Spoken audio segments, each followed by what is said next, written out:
Hello everyone, hope you are doing well. Here I have come up with a new video after almost a month, even more than a month. Today I shall give you the complete explanation of the poem Where the Mind is Without Fear, written by Rabindranath Tagore. So let us know a few important facts about the poet.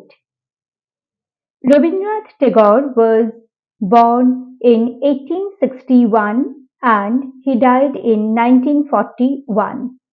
He was a Bengali poet, short story writer, song composer, playwright, essayist, and painter.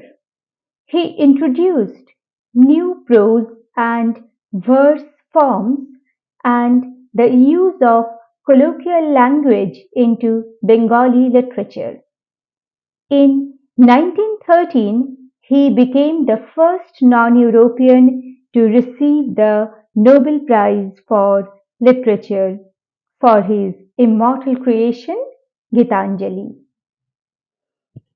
He was the youngest son of Rabindranath Tagore, a leader of the Brahmo Samaj.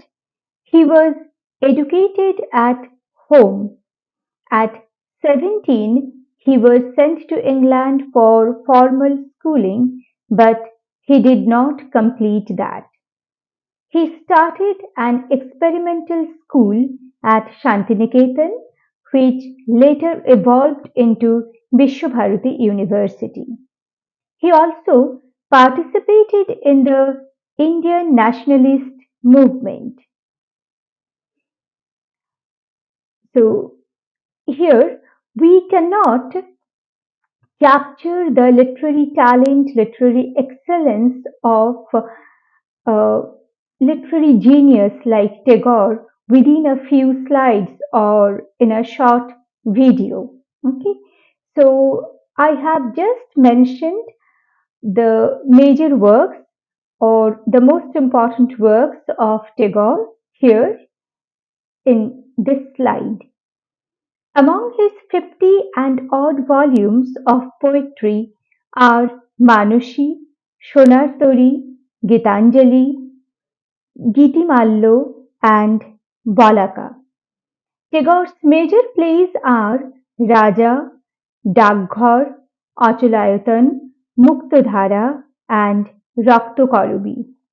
His famous novels include Gora, Ghore Baire, and Jogajog.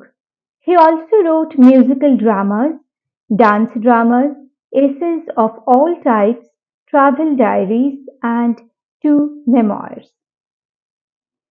Okay. So now let us read the poem and know a few important things about the genesis of the poem. So, where the mind is without fear. This poem was written by Tagore at a time when India was under the British rule.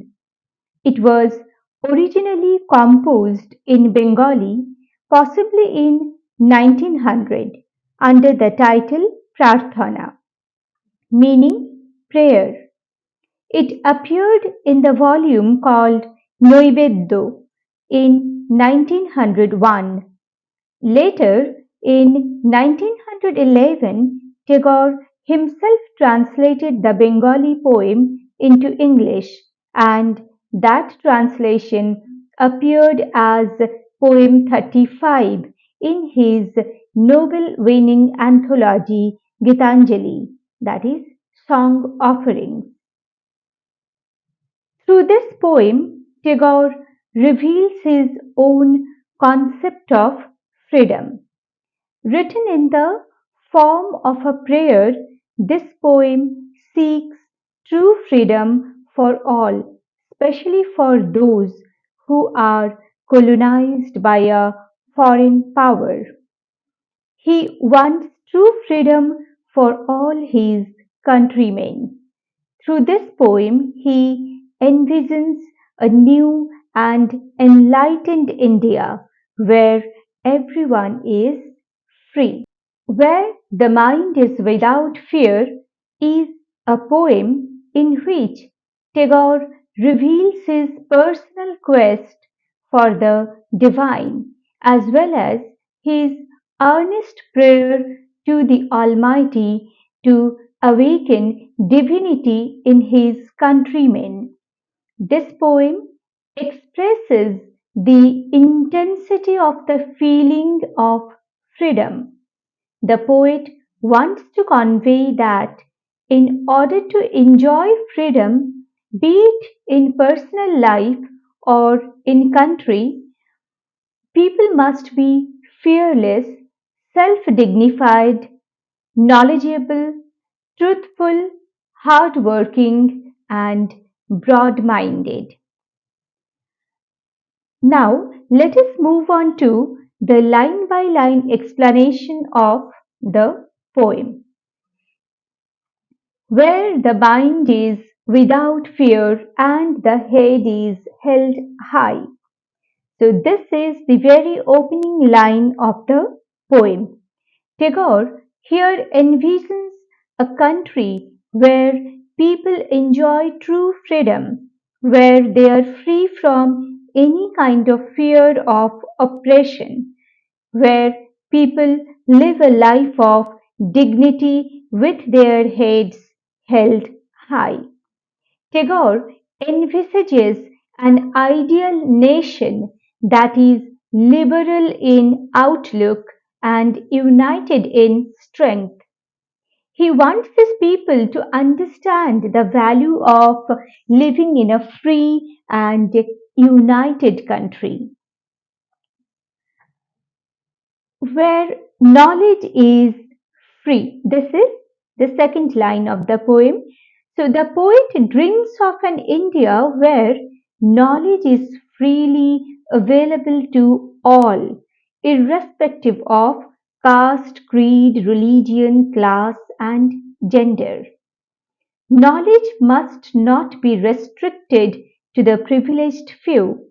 Knowledge gives us power, and this power will enable us to live a life of dignity. Lines 3 and 4. Where the world has not been broken up into fragments by narrow domestic walls. Here, the poet envisions a world that is united based on the bonds of brotherhood and love. This world of the poet's dream is not divided along the lines of caste, creed, color, religion, and class. Here, narrow domestic walls actually refers to social prejudices, the prejudiced and narrow minded thinking of individuals. Lines, line 5, okay, where words come out from the depth of truth. Here, Tagore dreams of a world where people's lives are governed by the values of truthfulness, where people give value to truthfulness and sincerity.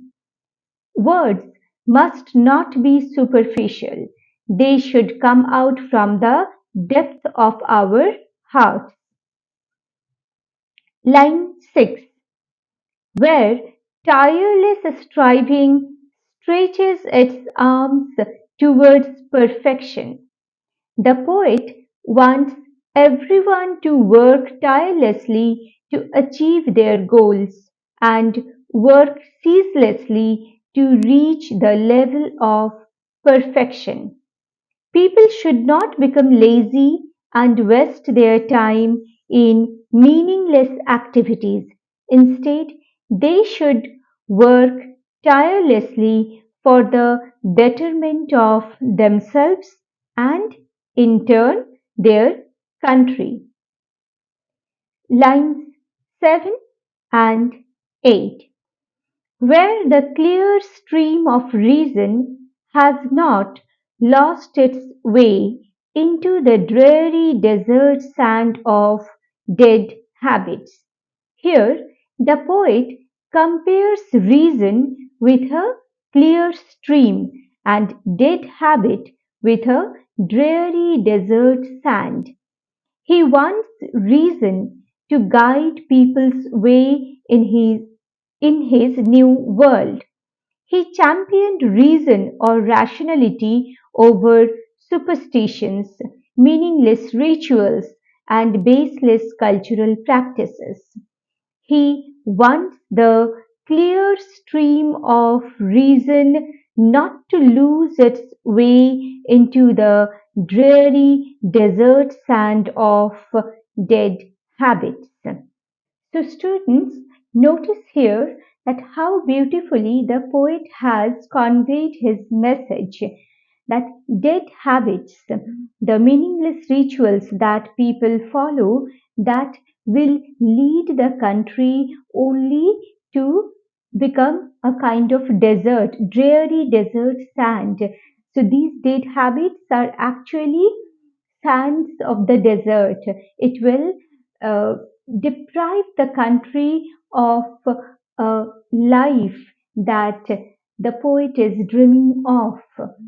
And the clear stream of reason. In this phrase, the poet has compared reason with clear stream, means our rationality or our dependence on reason can lead us to a place where we can see our achievements in the clear stream of reason. Okay?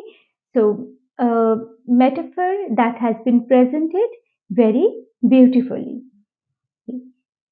Next, lines 9 and 10, where the mind is led forward by thee into ever widening thought and action. The poet wants people to be guided by the Almighty in their thoughts and action. That means he wants them to be progressive. People should be open minded, rational, and progressive in their thoughts and action, overcoming the narrowness of their minds. Line 11 and the last one. Into that heaven of freedom, my father, let my country awake. The poet here addresses God as Father and asks him to awaken his country into such a heaven of freedom where the above mentioned wishes are fulfilled. The poet prays to the Almighty to raise his country to such heights where people will come out of the darkness of ignorance, prejudices, narrow sectarianism, and all other social evils. So, this poem reflects the poet's ideal and kind character as the poet prays to the Almighty for a nation free of any manipulative or corrupt forces. He urges his countrymen to be diligent, truthful, and reasonable in order to help the country reach its full potential. The poet begs God to grant his countrymen freedom of thought and expression, freedom from superstitions and the bonds of other social evils. He begs gods to assist his countrymen to a moral awakening in order for them to fight for their rights against the inhuman restrictions of the British. People of this country should be unprejudiced and receptive to new challenges and developments.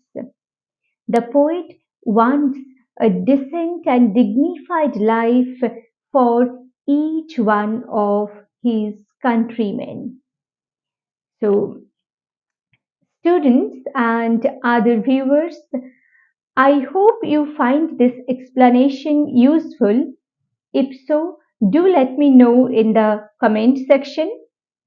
Stay tuned for the next video on important MCQs from this poem. See you all in the next video. Thank you for watching the video. If you find my videos useful, please like, share and subscribe. Thank you all.